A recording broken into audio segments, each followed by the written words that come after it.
Toda kuti timbokurukura nenyaya dzinongotenderera vanhu vachingotaura zvavanotaura. Zvamangazwa tichitaura zviya tichitaura nenyaya yaMacheso. Tichitaura kuti inini handifariri Macheso kana. Macheso ndinofarira nemusic yake ndinoifarira zvikuru. Asi vamwe venyu havana kunzwisisa zvandaedza kutaura. Ndaedza kuti Macheso munhu ane zita muno, anozikanwa chete muno nekuEngland kunogara vanhu vedu vemuno muZimbabwe. Vanhu vanosenza naMacheso vanomuitira basa rake rekutsvaga mashows ndivo vasingagoni, because Macheso vanhu vanoshanda naMacheso vangadai vachimushambadza kunyika dziri kure, kwete kuvanhu vatema vabva muno muZimbabwe vari kugara kuEngland. Kuridzira maZimbabwe zakare ikoko kuEngland kune nzvimbo dzakawanda dzekuti anokwanisa kundoridzira iye inonzi multiracial. Varungu vanodawo kumunzwa, havamuzive. Kuna ana America kune mumwe watakaridza naye anonzi Met, anofarira Macheso, aitotaura kuti Macheso ndiye baseman number 1 muZimbabwe.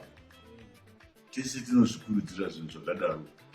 Tikuti vanhu vaMacheso ndivo vasingazive kuita sei kusimudzira Macheso. Macheso anofanirwa kusvika kwese, kunana Sweden, kunana Switzerland, kunana France, kunana Belgium, all over the world, ndokuti Macheso zita rake ribudirire.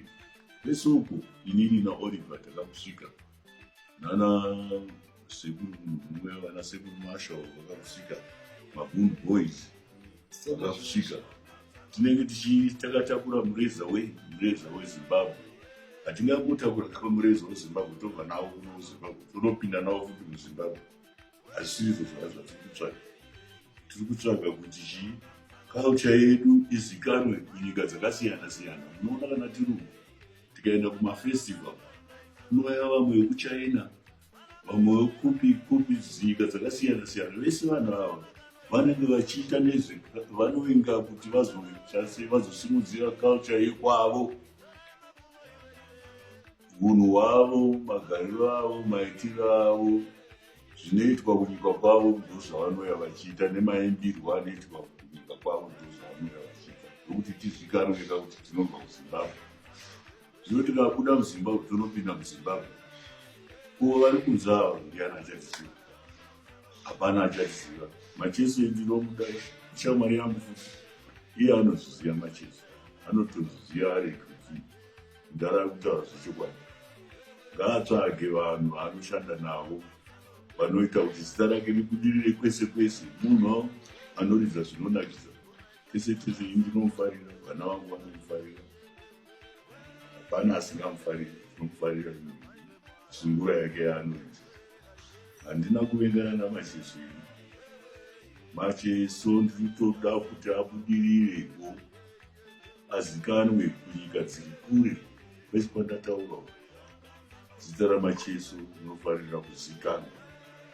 Ndo patiri chete, mutiregererewo kana makatadzirwa. Handivenge Macheso, handinokufa ndakavenga kana mwana womuno muZimbabwe anozvikudira vanoimba zvavanoimba.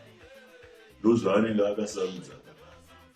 Ndini ndomuita sei, ndomuti aziimba zvangu inini. Aiwa, kune vamwe vanoda kuimba zvangu, vanoda kuimba zvavoimba kuti vamwe vanoda kuimba zvaMashauri mumwe, vamwe vanoda kuimba zvaMacheso, vamwe vanoda kuimba zvaChibetu. Vese ivavo vanhu vedu tinonga vaita welcome, tiri mamusicians tese.